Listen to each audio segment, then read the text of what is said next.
Bangladesh mail 24 নিউজের দ্বিতীয় প্রতিষ্ঠা বার্ষিকী উপলক্ষে তাদের প্রতি আমাদের শুভকামনা রইল।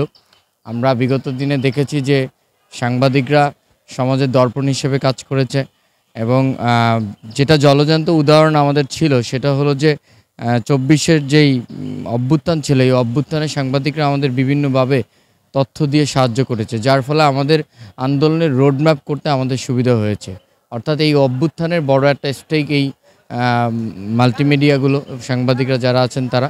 তো আমাদের ছাত্রাধিকার পরিষদের পক্ষ থেকে আমাদের প্রত্যাশা থাকবে যে বিগত দিনে তারা যেমন সত্যনিষ্ঠ সত্য সংবাদ তুলে ধরেছেন, সামনের দিনগুলোতেও যাতে তারা এরকম মানুষের জন্য, দেশের কল্যাণের জন্য, দেশ গঠনের জন্য এবং যেই এজেন্ডাকে আমরা সামনে রেখে 5 আগস্ট ঘটিয়েছি, সেই এজেন্ডাকে যাতে আমরা বাস্তবায়ন করতে পারি, সেই জন্য তারা আমাদেরকে সাহায্য করবেন এবং আমাদের পথকে আরও মসৃণ করবেন বলেই আমি তাদের প্রতি আমার প্রত্যাশা থাকবে। আরেকটা জিনিস হলো যে আমরা অনেক সময় দেখি যে সাংবাদিক অনেক কয়েক সাংবাদিকের জন্য অনেক সময় একটা মাল্টিমিডিয়া অথবা একটা প্ল্যাটফর্ম অনেক সময় প্রশ্নবিদ্ধ হয়।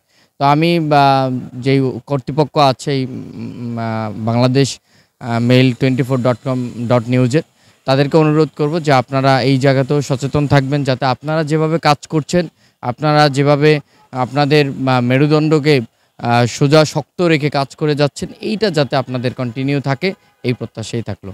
ধন্যবাদ।